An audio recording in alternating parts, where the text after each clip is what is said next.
नमस्कार.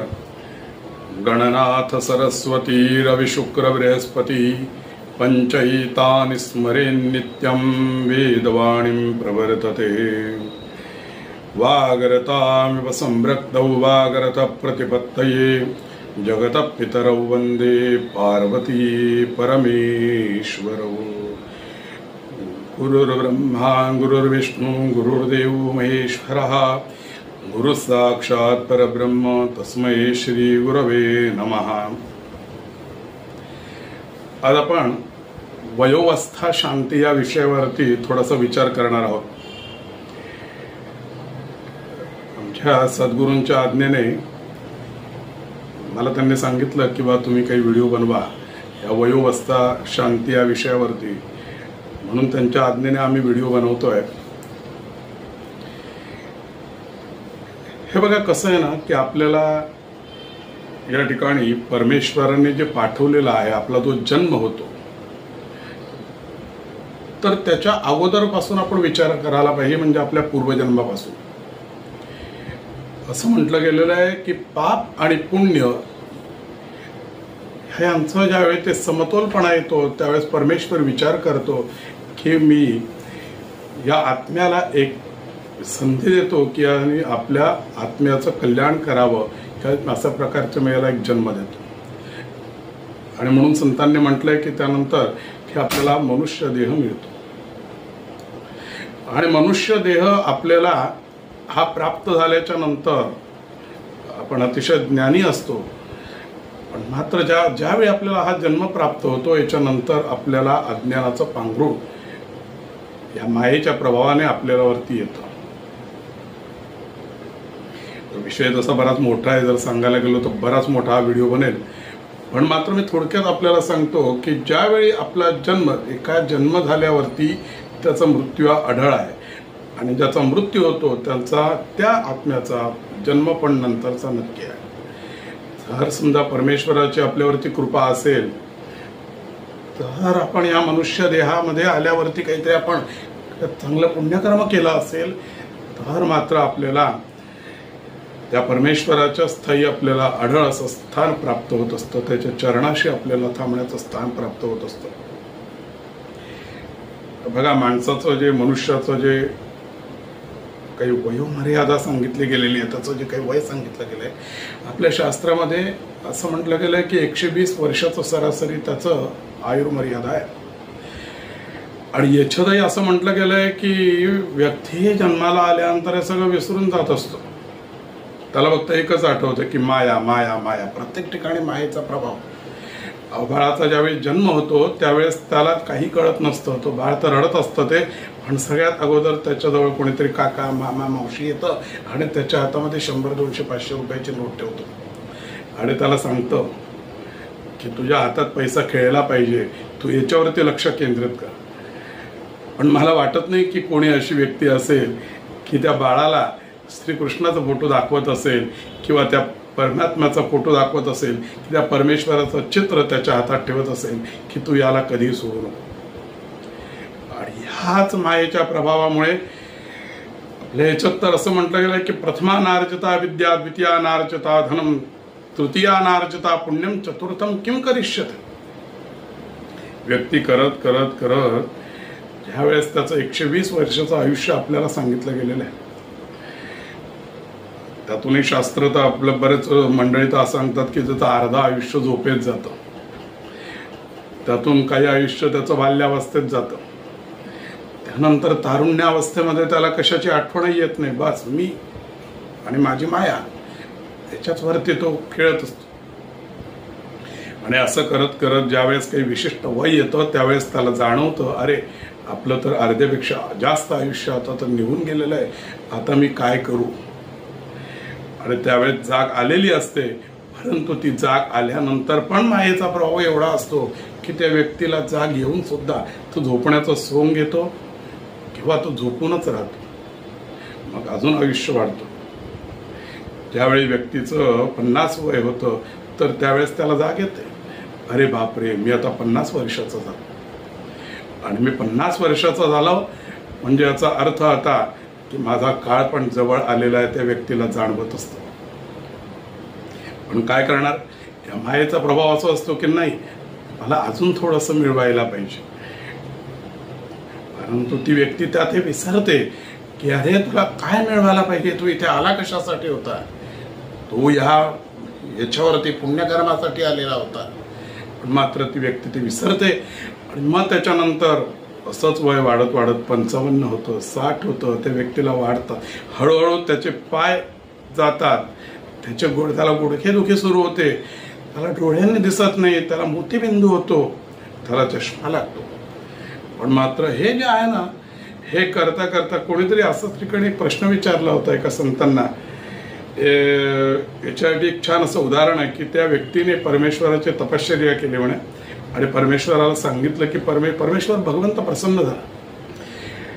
आणि भगवंत प्रसन्न झाल्याच्या नंतर भगवंताने सांगितलं तुला काय वरदान पाहिजे. त्या व्यक्तीने असं सांगितलं की भगवंत मला सूचित करा, ज्यावेळी माझा मृत्यू येईल, ज्यावेळेस माझं मरण येईल, त्यावेळेस मला अगोदर तुम्ही सूचित करा. भगवंताने सांगितलं ठीक आहे, हरकत नाही, तथास्तु म्हटलं. गेला कालावधी, गेला, त्याचं वय झालं आणि असं करता करता त्याचा मृत्यू जवळ आला. आणि त्यावेळी त्याच्यासमोर परमेश्वर आला, यमदूत आले आणि त्याला घेऊन घेतलं. त्याने सांगितलं हे योग्य नाहीये, तुम्ही मला सांगितलं होतं की मला तुम्ही सूचित करा. त्यावेळेस भगवंताने सांगितलं अरे मी तुला एकदा नाही, मी तुला अनेक वेळा सूचित केलेलं आहे. ज्यावेळी तुझे पाय गेले, ज्यावेळी तुला चालता यायला जमत नव्हतं, ज्यावेळी तुझी गुडघेदुखी सुरू झाली, मी त्यावेळेस तुला सूचित केलं. अरे बघ आता तरी तू एका ठिकाणी बस, किती तू धावाधाव करशील, आता तरी एका ठिकाणी बस आणि बघ आता बघ तुझी वेळ जवळ आलेली आहे. ज्यावेळी तुला काही दिसत नव्हतं, ज्यावेळी तुला मोतीबिंदू आला, मी त्यावेळी तुला सूचित केलंय, पण तू ऐकलं नाही, तुला कुठे कळालं. अशा पद्धतीने परमेश्वर आपल्याला अनेक वेळा सूचित करत असतो की अरे आता तुमची वेळ जवळ आलेली आहे, तुमची वेळ जवळ आलेली आहे. पण आपण ऐकतो कुठे हो. आपल्याला फक्त एकच माहिती असतं की मी आणि त्यातले त्यात अहंकार, मला काही होणार नाही. बरेच लोक तर असे असतात ना, अरे त्याला झालं म्हणून काय मला होईल का. अरे कोणाची काय वेळ आहे, कोणाचं काय क्षण आहे, कोणी सांगू शकत नाही. तर अशा पद्धतीने ज्यावेळी आपलं वय वाढतं, तर त्याच्यानंतर वय वर्ष आपलं 50 होतं, तर त्यावेळेस आपल्याला जे आहे तर ही गोष्ट आपल्याला कळते की आता माझं वय 50 झालेलं आहे, आता मी काहीतरी करायला पाहिजे. आणि मग त्यावेळी व्यक्ती जी आहे तर ती चंचल होते की मी काय करू, पण मात्र काही करू शकत नाही. मानसिक दृष्टीने ती व्यक्ती थकलेली असते आणि जसं जसं त्याचं वय वाढतं त्याप्रमाणे त्या व्यक्तीचा मानसिक तोल जातो आणि त्याचप्रमाणे त्याचा शारीरिकही तोल जातो. तर याचा विचार आपल्या शास्त्रकारांनी केलेला आहे. खरं म्हणजे व्हिडिओ बराच मोठा होईल, पण थोडक्यात मी सांगतो की याचा विचार आपल्या शास्त्रकारांनी केलेला आहे, आपल्या ऋषीमुनींनी केलेला आहे. आणि मग त्यांनी असं म्हटलं गेलेलं आहे की ह्या वयोवस्था हा जो प्रकार आहे हा त्यांनी एवढ्यासाठीच करून ठेवलेला आहे की आपलं वय वर्ष 50 झालं की काही विशिष्ट त्याच्यानंतर काही 5 वर्षांनी किंवा 10 वर्षांनी काही शांतीचे प्रकार सांगितले गेले. आता शांती म्हणजे काय, तर शांती म्हणजे एक प्रकार त्या देवतेंची तृप्ती, त्या देवतेंची प्रसन्नता. आणि त्या देवतेची प्रसन्नता, त्या देवतेंचं पूजन, त्या देवतेंचं हवन म्हणजे थोडक्यात आपल्या भोवती एक प्रकारे कवच निर्माण करून घेणं किंवा आपण त्या देवतेला आराधना करणं. परमेश्वरा की ह्याच्यानंतर मला उत्तम आरोग्यवान कर, तर ह्याच्यानंतर जर माझ्यावरती काही जर संकट येणार असतील तर माझ्यावरती ते संकट कमी कर, दूर कर आणि मला खऱ्या अर्थाने ज्ञान दे की मी काय करायला पाहिजे. आणि मग ह्याच्यातूनच असं म्हटलं गेलंय की 50व्या वर्षी वैष्णवी शांती आणि 55व्या वर्षी वारुणी शांती, 60व्या वर्षी आपण साठी शांती म्हणतो, तर ती उग्ररथ शांती, 65व्या वर्षी मृत्युंजय शांती, 70व्या वर्षी भीमरथ शांती, 75व्या वर्षी ऐंद्री शांती, 80व्या वर्षी सहस्रचंद्र दर्शन शांती, 90व्या वर्षी रौद्री शांती, 95व्या वर्षी व्यक्तीची त्र्यंबक महारथी शांती आणि 100व्या वर्षी महामृत्युंजय शांती. अशा प्रकारे हे वयोवस्थ शांतीचे काही वय आणि कोणत्या कोणत्या शांती आहे तर ते ठरवून दिलं. तर प्रत्येकाला देवता असतात. आज आपला मुख्य विषय तर ऐंद्रिय शांतीच्या बाबतीत आहे. आता कुठेही जर समजा आपण जर वयोवस्था शांती म्हटली ना, तर त्या वयोवस्था शांतीचे दोन प्रकार आहेत आजच्या काळात. मी तुम्हाला सांगतो, एक प्रकार म्हणजे त्याचा धार्मिक दृष्टिकोन आणि दुसरा म्हणजे प्रकार म्हणजे त्याचा सामाजिक दृष्टिकोन. आपली ज्यावेळेस ही वयोवस्था शांती आपण धार्मिक दृष्टिकोनातून विचार करतो त्यावेळेस सगळं आलं त्याच्यामध्ये. आपण संकल्प करतो आणि विशेषतः ऐंद्रिय शांती म्हणजे वयाच्या 75व्या वर्षी जी काही शांती गेली आहे त्याला ऐंद्रिय शांती असं म्हणतात. तर प्रत्येक शांतीचा संकल्प पण आहे. आता त्याप्रमाणे ही जी 75 आपण ज्याला म्हणतो किंवा ऐंद्रिय शांती म्हणतो, तर ह्या शांतीची जी देवता आहे तर ती देवता इंद्र कौशिक ही देवता आहे. इंद्र कौशिक ह्या देवतेचं पूजन करायचं आहे. आता इंद्राचा संबंध असतो आपल्या इंद्रियांवरती पण असतो.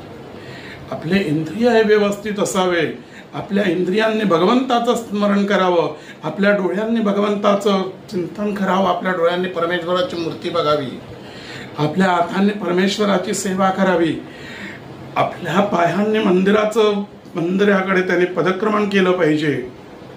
अशा प्रकारे अनेक गोष्टी याच्यातून आपण सूचित करू शकतात आपले शास्त्रकार. आता ही जी ऐंद्रिय शांती आहे ना ती 75, तर खरं म्हणजे ही प्रत्येक आणि ही आपण काही स्वतःहून करण्याची गोष्टच नाही, तो एक सामाजिक दृष्टिकोन आहे. पण मात्र तुम्हाला एक सांगतोय मग आपल्या शांतीच्या निमित्ताने संकल्प आहे. ही शांती का करायची? प्रत्येक शांतीचा संकल्प आहे. तर ही शांती करण्याचा पाठीमागचा एक उद्देश असा याच्या संकल्पात आलेला आहे की स्त्री पुत्र वियोग दोष, स्त्री पुत्र वियोग परिहारार्थ, म्हणजे स्त्रीचा पुत्राचा वियोग आमच्याकडून जर संभवणारा असेल किंवा त्यांच्याकडून जर आम्हाला जर दुरावा मिळणार असेल तर तो दूर व्हावा. तर बघा, जर आपण आजच्या काळात विचार केला तर सरासरी वयाच्या 60व्या वर्षानंतर जे काही मुलं आहेत तर ते आई वडिलांना नकोसे होतात. माफ करा, जे काही आई वडील आहेत ते मुलांना नकोसे होतात. आणि त्याच्यानंतर त्यांच्यासाठी ते वृद्धाश्रमाची सोय करतात किंवा अनेक ठिकाणी वेगवेगळ्या ठिकाणी आई वडिलांना पाठवतात. अशा वेळी जर समजा आपण जर विचार केला की आपले शास्त्रकार किती विस्तृत रीतीने विचार करतात की ह्या वयाच्या 75व्या वर्षी किंवा वयाच्या काही ह्या शांतीच्या दिवशी त्यांनी संकल्प सांगितलाय की स्त्री पुत्र वियोग परिहारार्थ, म्हणजे जर काही स्त्रीचा पुत्रांचा जर वियोग संभवणार असेल. बऱ्याच वेळ तर असं होतं की मुलं असतात आणि 2 मुलं असतात, मुलं आहे ना विभागणी करून देतात की आईला एका ठिकाणी एका मुलाच्या आईला आणि दुसऱ्या ठिकाणी वडिलांना ठेवून देतात. बघा, खऱ्या अर्थाने पती पत्नींची आवश्यकता वृद्धापकाळात असते, पण मात्र मुलं आई वडिलांची विभागणी करून देतात. आपल्या शास्त्रकारांनी तर याचाही विचार केलेला आहे की स्त्री पुत्राचा वियोग होऊ नये, भार्येचा वियोग होऊ नये, याचाही तर विचार केलेला आहे ना आपल्या शास्त्रकारांनी. ह्याचा विचार करा की आपल्या शास्त्रकारांनी त्यावेळी किती अगदी विस्तृत आणि सखोल विचार केलेला. म्हणून एवढ्या करता या शांतीचा संकल्पच आहे आणि आपल्याला उत्तम आरोग्य प्राप्त व्हावं. याच्यानंतर काही वाताचे विकार होणार असतील, काही पित्ताचे विकार होणार असतील, काही कफाचे विकार होणार असतील तर ते विकार कमीत कमी व्हावे. होणार तर प्रत्येकाला आहे, पण मात्र त्यातल्या त्यात जे काही होणार आहे तर त्यापासून आपलं रक्षण व्हावं. बाहेर पाऊस आहे तो पाऊस पडणार आहे, पण आपण छत्री मात्र घ्यायला पाहिजे. तशा प्रकारचा प्रकार आहे. जे काही आपल्याला घडणार आहे ते तर घडणारच आहे, पण मात्र त्यातल्या त्यात आपलं रक्षण कशा पद्धतीने आपण करू शकतो याचा विचार आपल्या शास्त्रकारांनी केलेला आहे. आणि या पूजनाच्या निमित्ताने उत्तम रीतीने काय विधी फार सुंदर आहे. अतिशय छान विधी आहे. ज्यांनी विधी अगोदर केले असतील त्यांना कदाचित कल्पना असेल. ज्यांची काही 75 आहे किंवा ज्यांची काही ऐंद्रिय शांती आहे तर त्यांना कारण जर विवाह जे दोघे पती पत्नींना, याला कारण असं आहे की लग्नाच्या नंतर व्यक्ती एकटी नसते. आपल्या त्यांच्या अर्धांगिनीला म्हणजे दोघांनाही ज्यांची शांती आहे त्यांना पती पत्नींना दोघांना उत्तम रीतीने सकाळी उठवावं, मंगलस्नान घडावं, त्यांना उत्तम रीतीने त्या ठिकाणी अभ्यंग स्नान करवावं. अतिशय सनई चौघडा आनंदाच्या वातावरणामध्ये अशा पद्धतीने त्यांना उत्तम रीतीने हे करावं, त्यांना स्नान घालावं की त्यांना स्वतःला मनाला त्यांच्या आनंद होईल. आणि मग त्यानंतर उत्तम रीतीने विद्वान पुरोहितांना बोलवावं. त्या ठिकाणी संकल्प करावा, प्रायश्चित्त करावा अगोदर की आमच्याकडून जर काही पातक झाले असतील तर त्या पातकांचा विनाश व्हावा. आणि मग त्यानंतर आपल्या शांतिकर्माला सुरुवात करावी. आता बाकीचं शांतिकर्म सारखंच असतं बरं, पण मग आता मी थोडक्यात सांगतो त्याविषयी की आपण संकल्प करावा. मी संकल्पाचा उल्लेख तर अगोदरच तुम्हाला सांगितलाय. त्याच्यानंतर गणेशाचं पूजन आहे, पुण्यावाचनाचा विधी आहे. पुण्यावाचन मातृका पुण्यावाचन आहे, गणेश पूजन, पुण्यावाचन, मातृका पूजन हा इष्टमंत्र आहे. आपल्या पितॄंचं स्मरण म्हणजे नांदी श्राद्ध, आचार्य आदिवर्णन, दिग्रक्षणम, पंचगव्यकरणम, भूमी कुर्मानंत पूजनम. उत्तम रीतीने सर्वतोभद्राचं स्थापन करावं. त्या ठिकाणी नक्षत्र देवतेंचं स्थापन करावं. काही सुवर्ण प्रतिमेचं पूजन करावं. हे जी देवता आहे याचं इंद्रकौशिक ही देवता आहे, त्याचं सुवर्ण प्रतिमेचं पूजन करावं. त्यानंतर नवग्रहांचं पूजन सांगितलं गेलेलं आहे. रुद्र देवतेचं पूजन करावं. आणि वयोवस्था शांतीमध्ये काही महामृत्युंजय पूजन आहे, काही शिवपूजन आहे. त्यानंतर मार्कंडेय पूजन आहे. मार्कंडेय महाभाग सप्तकल्पांत जीवन आयुर आरोग्यम ऐश्वर्यम देहि मे मुनिपुंगव. त्या मार्कंडेयाची प्रार्थना करावी की आम्हाला उत्तम आयु, आरोग्य, ऐश्वर्य सुद्धा. त्याला कारण असं आहे की आजकाल वृद्धापकाळात सुद्धा पैशांची गरज पडते. औषधपणाला पैसा हवा की नको, म्हणून आयु, आरोग्य, ऐश्वर्यम देहि मे मुनिपुंगव. त्या मार्कंड्याचं पूजन करावं. त्यानंतर अश्वत्थामा, बलिर्व्यासो, हनुमांश, विभीषणा, कृप परशुरामश, सप्तहिते, चिरजीविना ह्या 7 चिरंजीवांचं पूजन करावं. मग याच्यानंतर उत्तम रीतीने काही वेदोक्त मंत्रांचं, सूक्तांचं पठण करावं, अग्निस्थापन करावं, हवन आदी कर्म करावं. काही विशिष्ट औषधांनी हवन आहे, औषधींनी हवन आहे. त्यानंतर काही विशिष्ट हवेर द्रव्याने हवन आहे. आणि त्यानंतर पूर्णाहुती सहित सगळा विधिवत कार्यक्रम करावा. त्यानंतर अवभृत स्नान करावं.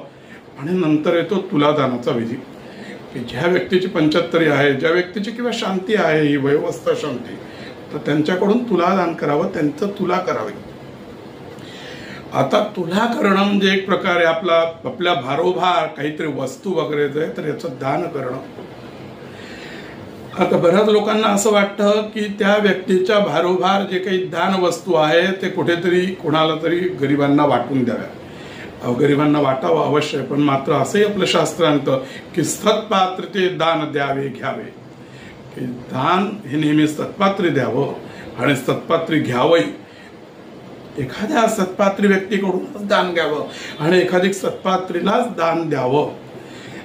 आणि या निमित्ताने मी तर म्हणतो की आपण हा नियमच करून घ्यावा की प्रत्येक आपल्या वाढदिवसाच्या दिवशी कुठल्या तरी अनाथाश्रमाला वगैरे तुम्ही द्या अवश्य. कुठल्या तरी अनाथाश्रमाला द्या, कुठल्या तरी आपण ज्याला म्हणतो की काहीतरी शाळेला द्या, कोणाला ना कोणाला मदत करा. पण याचा अर्थ असा नाहीये की आपण आपल्या धार्मिक कार्यातला एक भाग त्यांना द्यावा, असा अर्थ नाहीये. त्यांच्यासाठी आपण एक वेगळा भाग द्यावा, पण मात्र धार्मिक कार्य हे धार्मिक कार्यच असावं. या ठिकाणी तुलादान सांगितलं गेलेलं आहे. आणि तुलादान करताना तुला म्हणजे कोण की त्वं तुले सर्वभूतानाम, जगदाचा आधार म्हटली गेलेली आहे, ह्या विश्वाचा आधार म्हटली गेलेली आहे तुला. आणि मी याचा उल्लेख अगोदरच केला की आपलं पाप पुण्य ज्या वेळेस समसमांतर होतं ना, तर त्याच वेळी आपल्याला हा मनुष्य देह प्राप्त होतो. आणि जर आहे तर मग आपलं पाप पुण्य समसमांतर झाल्यावर जर परमेश्वराने आपल्याला नरदेह दिलेला आहे तर आपण त्याचं जे सार्थक करायला पाहिजे होतं ते आपल्याकडनं सार्थक होत नाही. अनेक प्रकारचे आपल्याकडनं पापकर्म होतात आणि हे पापकर्माची काहीतरी आपण निरासन करावं म्हणून एवढ्या करता ह्या तुलादानाचा विधी आहे. उत्तम रीतीने तुला उभी करावी, अतिशय सुंदर अशी. ती जगताचा आधार आहे, ती विश्वाचा आधार आहे ती तुला. आणि तुला जी आहे ती एक सत्याचं प्रतीक आहे.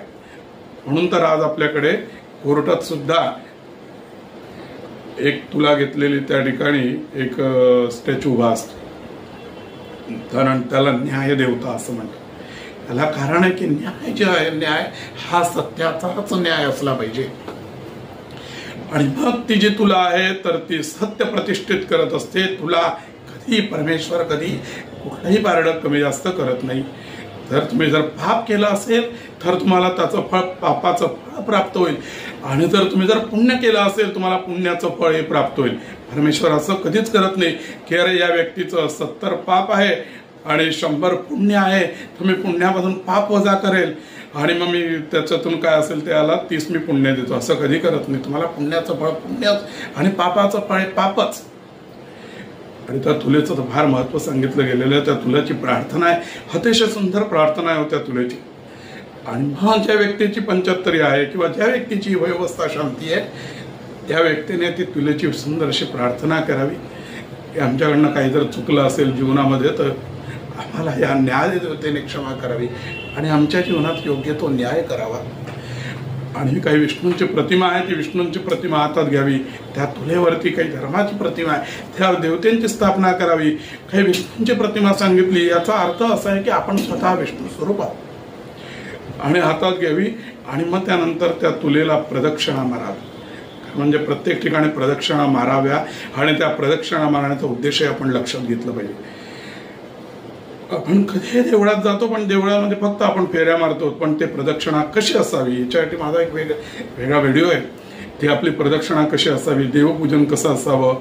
आपण प्रदक्षिणा मारत असताना असं म्हटलं गेलेलं आहे की ज्याप्रमाणे हत्ती चालतो त्याप्रमाणे प्रदक्षिणा मारावी, तर आपल्याला त्याचं फळ प्राप्त होतं. किंवा एखादी गरोदर स्त्री किंवा कोणीतरी स्त्री आपल्या हातामध्ये जर समजा पाण्याने भरलेला माठ घेऊन जात असेल आणि त्यातलं पाणी ती सांडू देत नसेल, त्यावेळेस ती जशी हळूहळू चालते ना, अगदी त्याप्रमाणे आपण देवतेला प्रदक्षिणा करावी. आणि ती प्रदक्षिणा करताना पण आपण म्हणायला पाहिजे, कारण हा श्लोक आपल्याला प्रत्येकाला येतो पण आपल्याला त्यावेळी आठवत नाही की ह्याने कानिच पापानि जन्मांतर कृतानि च तानि तानि विनश्यन्ति प्रदक्षिणां पदे पदे. आमच्या या प्रदक्षिणेच्या पदावरती म्हणजे ह्या प्रत्येक पावलावरती आमचे अनेक जन्मांचे पातक दूर हो, हा त्याच्या पाठीमागचा उद्देश हो. आपण देवळात जातो आणि अशा प्रकारे आपण प्रदक्षिणा मारतो की आपल्या पाठीमागे काय एखादी श्वान लागलाय की काय, अगदी पळत पळत पळत पळत परत प्रदक्षिणा मारतो. तशा प्रदक्षिणाला काही अर्थ नाहीये. प्रदक्षिणा हळूवारपणे मारा. हातामध्ये विष्णूंची प्रतिमा घेऊन त्या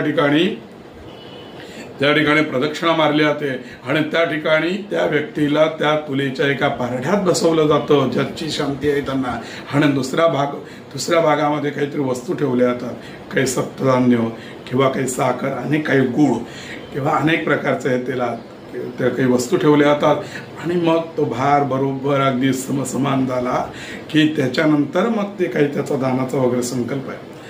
आणि मग त्यानंतर भले तुम्हाला गुरुजी सांगतील की हे कोणाला वाटून द्या, कोण काय, पण त्यांच्या आज्ञेने करावं. अशा प्रकारे तुला दानाचा विधी आहे. बघा धर्मशास्त्रामध्ये व्यवस्था शांतीबद्दल तर बरंच सांगितलं गेलंय. मात्र मी थोडक्यात तुम्हाला याचा हे सांगतो की हे करण्याच्या मागचा प्रपंच काय. आपल्याला ही व्यवस्था शांती करण्याचा प्रपंच असा आहे आणि उद्देश फक्त हा आहे की आपल्याला उत्तम आरोग्य प्राप्त व्हावं आणि याच्यानंतर आपल्या पुत्रामध्ये आपल्यामध्ये काही वियोग होऊ नये, आपल्या पतीपत्नींमध्ये अधिकाधिक प्रेम वाढावं. कारण जसं जसं वय वाढतं तर प्रेम तर वाढत असतं पण मात्र जास्ती क्लेशेस पण मानसिक तणाव पण वाढत असतो. हे आपल्याला प्राप्त व्हावं आणि उत्तम रीतीने आपल्याला उरलेलं जे काही आयुष्य ते परमेश्वर चरणी आपल्याला परमेश्वराच्या नामस्मरणामध्ये लीन होता यावं. आता हा झाला सगळा धार्मिक भाग बरं का. ह्याच्यातला दुसरा भाग असा आहे सामाजिक. थोडक्यात तुम्हाला सांगतो. हे बघा मुलांना, हे तुम्ही मुलांना सांगतो की जे कोणी तरुण पिढी मी त्यांच्यासाठी आहे. एक गोष्ट लक्षात ठेवा, जे काही आपले आई वडील आहे ना, व्यक्ती आपल्यावरती प्रेम तिथपर्यंतच करते. प्रत्येक व्यक्ती जिथपर्यंत ती एकटी असते. आणि एकदा काय ती व्यक्तीचा विवाह झाला की ती व्यक्ती असं म्हणते की माझं माझ्यावरती प्रेम जेवढं आहे याच्यापेक्षा जास्ती माझी जी प्रिय व्यक्ती आहे तर याच्यावरती प्रेम. आणि म्हणूनच तर विवाहामध्ये म्हटलंय की मम व्रते ते हृदयम ददामी. विवाहामध्ये, विवाह संस्कारामध्ये आपल्या त्या पत्नीच्या खांद्यावरती हात तिच्या हृदयापर्यंत हात लावला जातो आणि म्हटलं की मम व्रते ते हृदयम ददामी मम चित्तम ते अस्त मम चित्तम वाचमे कमना चुकस्व प्रजापतिष्वा नियनुक्तमय्यम. मी माझं सर्वस्व तुझं आहे आणि एवढंच नाही तर माझं तुझ्यावरती अतिशय प्रेम आहे. आणि जर समजा कधी जर प्रसंग आला तर मी माझ्या प्राणापेक्षाही मी तुझ्या प्राणाचं रक्षण करेल. बघा आपलं किती शास्त्र महान आहे. कुठे आपलं शास्त्र आणि कुठे आजकालचा हा नवीन होणारा प्रकार की लग्न झाल्यावरती बायकोने नवऱ्याला कुठेतरी ढकलून देणं. काय आपली शास्त्राची महत्व आहे बघा. लग्नाच्या वेळेस सगळं समजावलं जातो. अहो एवढंच नाही तर व्यक्ती ज्या वेळेस त्याचा विवाह झाल्यावरती त्या पत्नीला सांगतो आणि ज्या वेळेस त्याच्यानंतर त्यांचा विवाह होतो आणि त्यानंतर ज्या वेळेस तोपर्यंत त्यांचं एकमेकांचं प्रेम असतं आणि पत्नी पतीवरती प्रेम करते आपल्या स्वतःपेक्षा जास्त आणि पती पत्नीवरती प्रेम करतो. किती छान संसार चालतोय बघा आपल्या शास्त्रामध्ये. अहो ती स्त्री तर अशी म्हणते एक सौभाग्यवती स्त्री की नवरत्नांचा हार नको मज. काय नवरत्नांचा हार नको मज कंठी मंगळसूत्र हवे आणि पती हृदयामध्ये नित्य पतिचरणाचे माझ्यासाठी त्याच्यामध्ये प्रेम हवे. काय सुंदर असं म्हटलं गेलेलं आहे की त्या सौभाग्यवती स्त्रीला नवरत्नांचा हार नको असतो, ऐश्वर्य नको असतो, अहो भले मोठे मोठे महाल नको असतात. तिला फक्त एकच हवं असतं की पतीच्या हृदयामध्ये असलेली जी एक जागा आहे तर त्यामध्ये माझं स्थान असावं आणि पतीला पण हेच हवं असतं की तिच्या हृदयामध्ये माझ्यासाठी अखंड प्रेम पाहिजे. आणि म्हणून तर म्हटलं गेलेलं ना त्या भगवंत विष्णूंच्या हृदयामध्ये लक्ष्मी निवास करते. हे भगवंत स्वतः अवलंब करतात तोच नियम आपल्यासाठी त्यांनी लावून दिलेला. विवाह होतो आणि लग्नाच्या नंतर विवाहाच्या नंतर त्यांना एक सुंदर असं बाळ मिळतं आणि मग नंतर ते दोघे जण जे एकमेकांवरती अतिशय प्रेम करत असतात तर ते स्वतःवरती नाही प्रेम करत, ते प्रेम करतात आपल्या त्या बाळावरती. काय सुंदर आहे ना आपली या ठिकाणी रचना आपल्या शास्त्रकारांची. तर ते आपल्या बाळावरती प्रेम करतात आणि मग ते म्हणतात नाही आम्हाला काही नको आहे, आम्ही आमचे काही करू ते आमच्या बाळासाठी, आम्ही त्याची व्यवस्था करून बघू, त्याला उत्तमात उत्तम आम्ही शाळेत घालू, त्याला उत्तमात उत्तम आम्ही शिक्षण देऊ आणि त्याचं जीवन सुंदर कसं होईल याचा विचार आम्ही करू. आणि मग ज्यावेळेस त्या बाळाची मुंज होते तर हाच श्लोक त्या बाळाच्या हृदयावरती तो पिता हात ठेवतो आणि तेच म्हणतो की बाळा माझं तुझ्यावरती फार प्रेम आहे. तोच श्लोक म्हणतो आणि बृहस्पती तुझी रक्षा करो आणि त्या ठिकाणी माझं प्रेम माझ्यापेक्षाही तुझ्यावरती अधिक आहे. काय सुंदर रचना आहे आपल्या संपूर्ण हिंदू धर्माची. आणि मग ह्यानंतर होते अशी बघा गंमत की आपण आपल्या मुलाला सर्वस्व अर्पण करतो.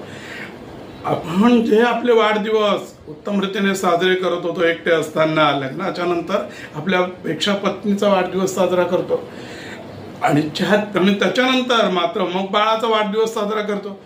त्याचा पहिला वाढदिवस वा वा, दुसरा वाढदिवस वा वा, पाचवा वाढदिवस फारच उत्तम. आपण त्या बाळाचं उत्तम रीतीने बारसं करतो, त्याचं नामकरण संस्कार करतो, आपण त्याचे उत्तम उत्तम संस्कार करतो आणि त्याच्यामध्ये आपण एवढे लीन होतो की आपण स्वतःचा वाढदिवस करणं आपण स्वतःला सुद्धा विसरतो. आणि काही काही वेळ तर असं होतं ना की ज्यावेळेस आपला वाढदिवस येतो, औक्षणाची वेळ येते, त्यावेळेस कोणी जर औक्षण करायला आलं किंवा कोणी जर काही केक आणला किंवा काही आणलं आजकालच्या पद्धतीनुसार, आपण म्हणतो आता काय राहिलं माझं, आता कशाला माझा वाढदिवस करायचा, अरे आता सगळं येतं तुमचं करायचं आहे. हे सगळं आपण करत असतो आणि हे करत असताना अहो बिचारा तो बाप आपले कपडे बघत नाही. त्याला एक शर्ट आहे, त्याला दोन शर्ट आहे, त्याला फाटलेलं बनियन आहे, त्याला काय कपडे आहे याच्याकडे लक्ष देत नाही. कदाचित पैशांची अडचण आली तरी पण मात्र बाहेर जाऊन आपल्या मुलांना खाऊ आणायला तो कधी विसरत नाही. असा असतो तो बाप. असे असतात ते आई वडील. ती आई म्हणते की मला काही नको आहे, आता मला काय करायचे आहे साड्या, मला काय करायचे आहे चोळ्या, पण मात्र माझ्या मुलीसाठी माझ्या मुलासाठी मी नवीन माझ्या प्रत्येक वाढदिवसाला किंवा दिवाळीला मी त्यांना कपडे घेईन, मी त्यांना वस्त्र घेईन. बघा हे सगळं हे सांगण्याचा पाठीमागचा उद्देश काय आहे ते मी तुम्हाला पुढे सांगतो. हे बघा हे सगळं करत असताना त्या मुलाचा उत्तम रीतीने विवाह होतो. एक तो पण छान अशी सुंदर पत्नी त्याच्यासाठी घरी आणतो. हे सगळं करत असताना काळ जसा असा पुढे उलटतो ना मित्रांनो, तसं त्याचं प्रेम त्यांच्यावरती एवढं जमतं की तो आपल्या आई वडिलांकडे दुर्लक्ष करतो. खरं हे संस्कार घरात होत नाही, पण मात्र तरी आजकाल ह्या ठिकाणी समाजाची व्यवस्था अशा प्रकारे होऊन चाललेली आहे. आजकाल तर अशी परिस्थिती आहे, मी आत्ताच कुठेतरी ऐकलं की आपण मुलांच्या भरोशावरती राहू नका, आपण काहीतरी 30-35-40 हजार रुपये एका संस्थेला द्या आणि मग ती संस्था आपण मेल्याच्या नंतर आपले सगळे अग्निसंस्कार, आपली अंत्येष्टी, आपलं 10व-12व ती संस्था करेल. कुठे चालली आहे आपला समाज? याचा अर्थ की आता मुलांना तर आई तर कोलीतच मिळाल की परदेशात किंवा कुठेतरी मुलं असतील, हाच आई वडिलांची आम्हाला गरजच नाहीये. आता ते करतील ना, त्या कुठल्या तरी संस्थेला आम्ही पैसे भरलेले, बस त्या ठिकाणी पैसे भरले आणि आमचा विषय संपला. आता काय जरी समजा झालं, तर येत नव्हते, आता अशी स्थिती होऊन जाईल की बस त्या संस्थेला आम्ही पैसे भरले, ते बघून घेतील आमच्या आई वडिलांचं काय करायचंय ते शेवटी. कुठे चालली आपली संस्कृती? अशा पद्धतीने ज्यावेळी या आपला वृद्धापकाळ येतो, म्हातारपण आपला येतो, त्यावेळेस आपली थोडी बुद्धी कमी झालेली असते.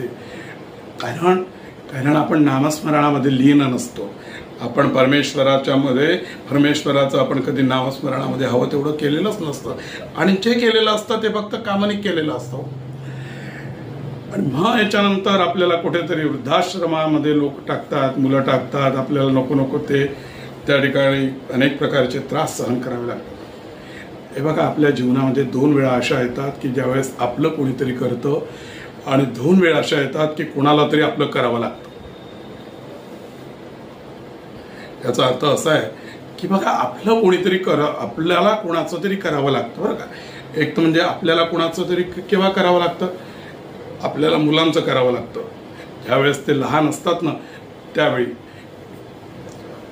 बाळाचा जन्म होतो, तर त्यावेळी त्या अंथरुणावरतीच सगळ्या त्यांच्या लीला करतात. त्याला बाललीलाच म्हणतात एक प्रकार.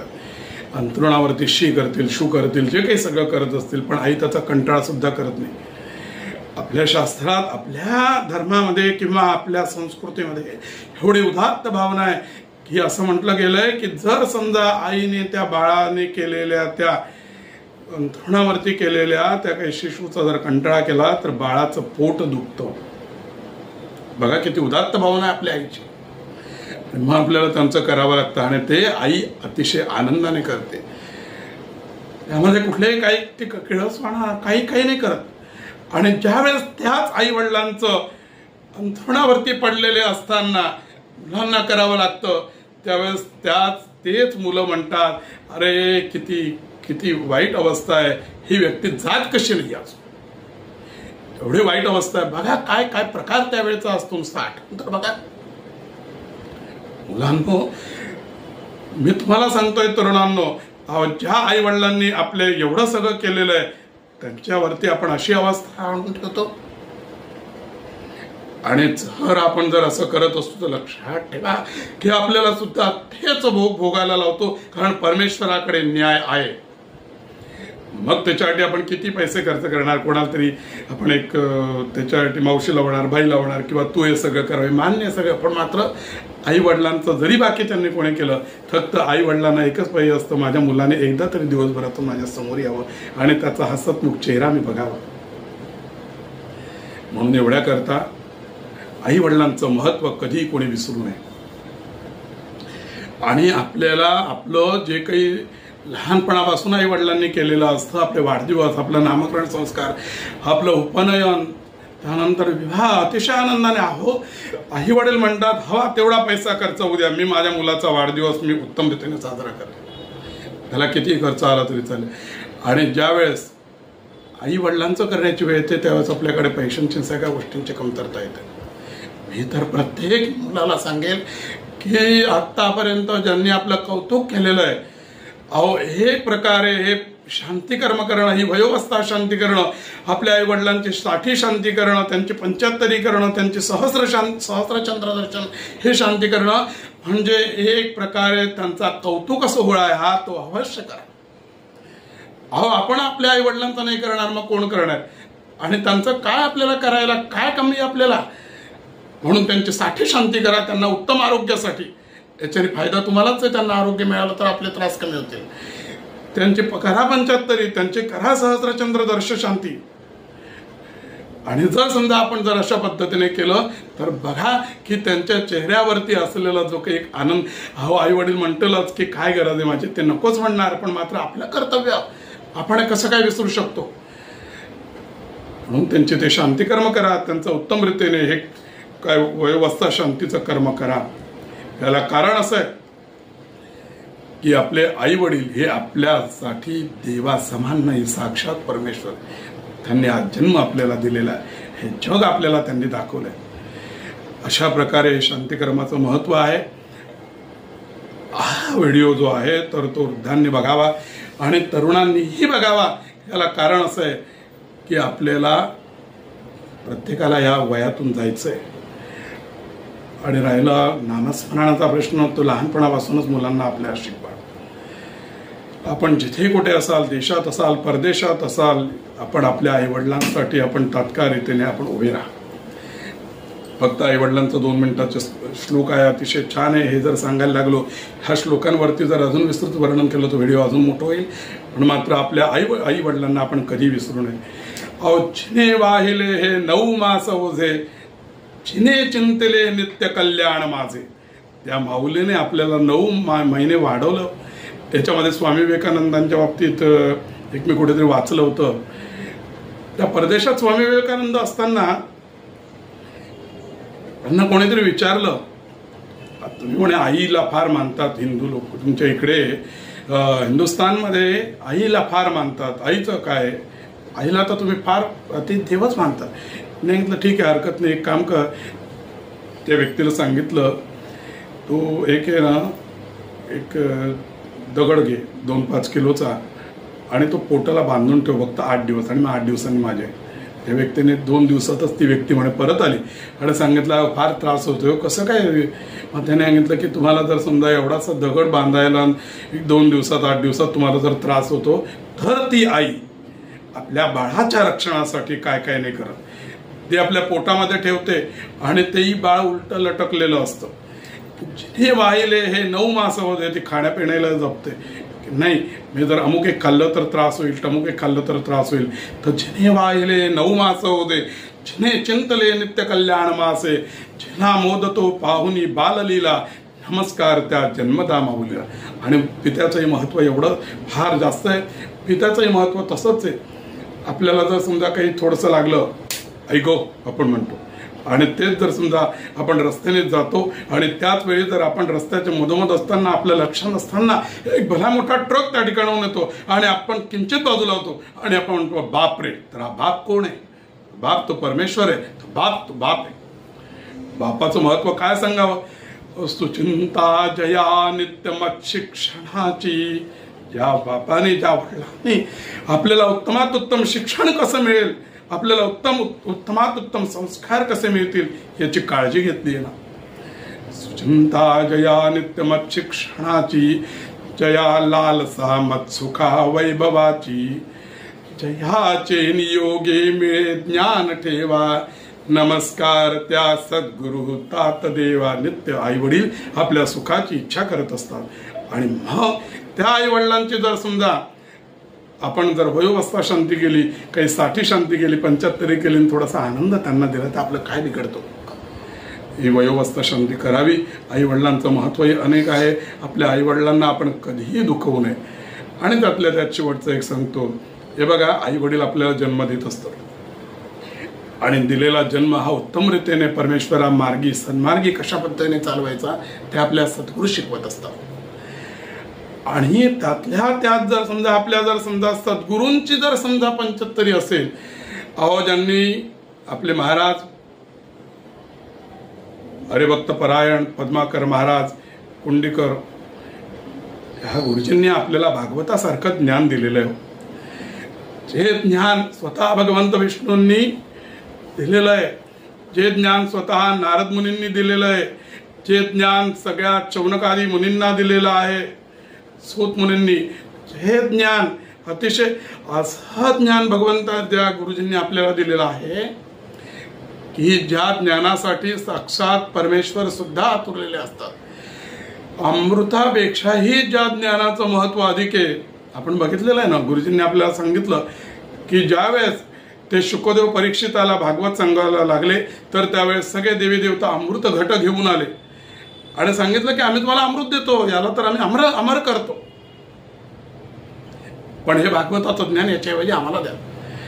तर शुकदेवांनी सांगितलं नवे घेणारा, जे की मी थोड्या वेळाच्या अगोदर सांगितलं की घेणारी व्यक्ती आणि देणारी व्यक्ती दोघंही ही योग्यतेची असली पाहिजे. म्हणून एवढ्या करता म्हटलं की सत्पात्रिते दान द्यावे घ्यावे, की जे काही ज्ञानदान आहे ते पण सत्पात्री दिलं गेलं पाहिजे आणि सत्पात्री घेतलं गेलं पाहिजे. याचा अर्थ असा आहे की ज्ञान देणारा पण सत्पात्री पाहिजे आणि घेणारा पण सत्पात्री पाहिजे. ती भगवंताची कृपा आहे की आपल्याला सगळं ज्ञान उत्तम रीतीने प्राप्त झालं आणि ते या सद्गुरूंच्या योगाने आपल्याला हे ज्ञान प्राप्त झालेलं आहे. आणि हा भगवंत या सद्गुरूंनी दिलेला, भगवंताच्या कृपेने दिलेला अमृतघट आपल्याला दिलंय.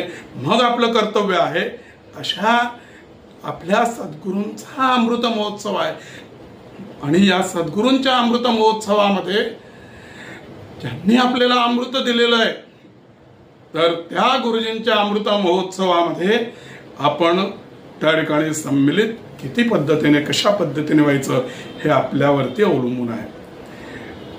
माझ्या मते आपल्या सद्गुरूंना तर कायम नमन आहे माझं. गुरुजींनी सांगितलं म्हणून मी हा व्हिडिओ बनवला. ह्याच्यात काही जर चुकलं असेल, राहिलं असेल तर ते माझं आहे आणि जे काही ज्ञान आहे ते आमच्या सद्गुरूंचं आहे. महाराज तुम्हाला ह्या सहस्रचंद्र दर्शन माझ्या मुखातून निघालं, याचा अर्थ आपण ते पण पुढे करणारच आहोत बरं का गुरुजी. या व्हिडिओच्या माध्यमातून तुम्हाला सगळ्यांना सांगतो की आपल्याला गुरुजींचं आता आपण ऐंद्रिय शांती करतो आहोत, पण मात्र आपल्याला त्यांची सहस्रचंद्र शांती पण 5 वर्षानंतर करायचीच आहे, 10 वर्षानंतर करायचीच आहे. आणि त्यांच्यावरती भगवंताची एवढी कृपा आहे की हे त्यांच्याकडनं जे ज्ञानदान आहे हे सतत सुरूच असणार आहे. तर गुरुजी आपल्या आज्ञेप्रमाणे मी हे सगळं केलं. ह्याच्यात काही जर न्यून राहिलं असेल तर ते माझं आहे आणि जे काही ज्ञान किंवा जे काही उत्तम असेल हे आपलंच आहे. नमो नमः. श्री सद्गुरुनाथ महाराज की जय.